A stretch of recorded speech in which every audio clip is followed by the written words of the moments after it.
Hello there, I'm Bob Proctor. You've probably seen me on The Secret. That was a great movie, an absolutely phenomenal movie. And you know, it's popular all over the world. It's in multiple languages, changing lives everywhere. I have gone all over the world speaking on speaking engagements primarily because of The Secret. Now, I've been in this business for 40 years. Right now, I'm standing in the middle of my library. This is my favorite place. Do you know, Earl Nightingale said, if you surround your mind with greatness, some of it's going to rub off. Well, hopefully, some of it has rubbed off on me. I have maybe 3,000 or 4,000 books here on the shelf. They're all in alphabetical order, by author. They're all cataloged. So I know where to find something just like that. I go by authors more than the title of the book. Do you know that when I started studying these books, I really didn't know very much about anything. I had 2 months high school.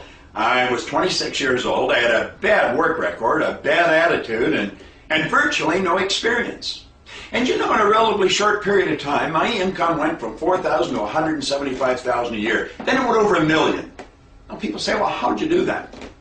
Well, you know, in Napoleon Hill's book, Think and Grow Rich, he said, now right here we come to a rather strange fact. We tend to minimize the things we can do, the goals we can accomplish, and for some equally strange reason, we think other people can accomplish things that we cannot. And he points out that there's a difference between wishing for a thing and being ready to receive them. He said no one's ready for a thing until they believe that they can acquire it. The state of mind must be belief and not mere hope or wish. Now, he goes on to caution us. He said open-mindedness is essential to belief. Closed minds will not inspire faith, courage, or belief. And he winds this up by saying something that just about blew my mind.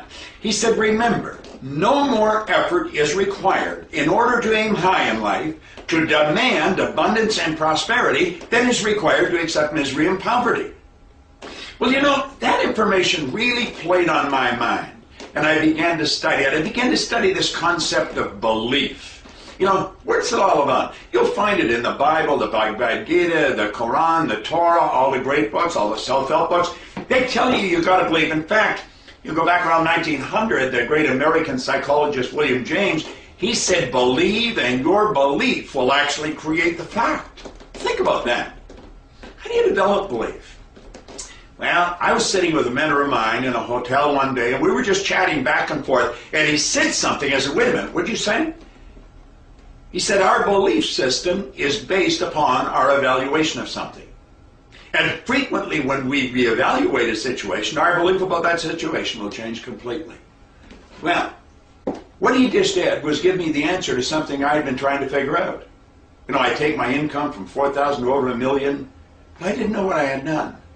And as he said that, it started to fall into place because I had been looking, and I had been looking for 9 years trying to figure out why I changed. That's what got me studying the books and going to programs. And there's not much about the mind that I really don't understand. Now, I've been studying it for close to 50 years. And he said, our belief about something is based upon our evaluation. See, what I had been doing was reevaluating who I was. And do you know, when you reevaluate who you are not your report card. You are not your balance sheet. You're not the last evaluation that you got from somebody you worked for. You're so much more than that. Think of this for a moment. Do you know that your brain is an electronic switching station? And you, the real you, has the ability to, like that, activate brain cells and change the vibration you're in. And as you change your vibration, you change what you attract into your life. That's what The Secret's based on, the law of attraction. Do you understand how to work with the law of attraction? You're already working with it, but do you understand how to work with it? To see this mass of energy that you're living in, and that's what it is, it's a molecular structure, it vibrates. It vibrates so fast it appears to be still. See, the law of vibration states that everything in the universe vibrates, nothing rests.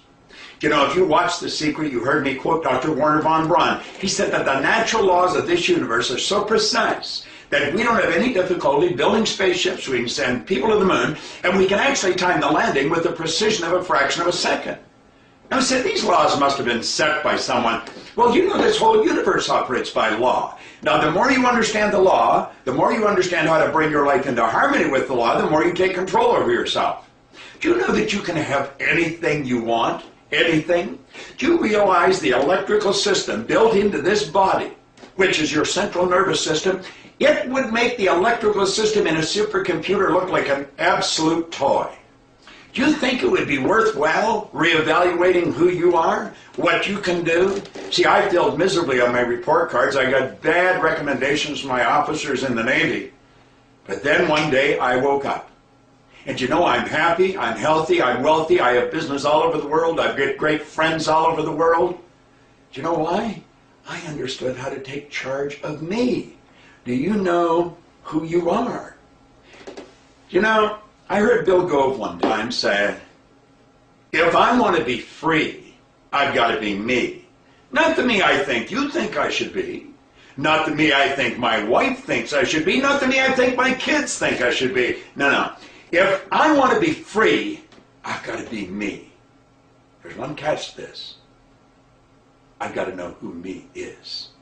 And you know, by studying yourself, you're going to open up something in your mind that's going to make every minute of every day of the rest of your life an exciting adventure. And it should be an exciting adventure. It should never be a bore. And you know something? It can be. And you know what you're going to learn? You're going to learn how to love a little more and hate a little less. You're going to learn how to earn all the money you want. There's an infinite source of supply. There's no shortage of money. And don't let the economy control you. You've got to control the economy. Don't listen to those guys on the news, reading the paper. Nah. You control the economy in here. Do you know during the worst depression there was people earning millions? And there will be during this recession or that recession. Don't listen to that. Build images in your mind and understand how to execute them. I've been teaching this now for 40 years. And I've never lost one bit of enthusiasm for it. It's such great information. Let me leave you with this idea. Who are you?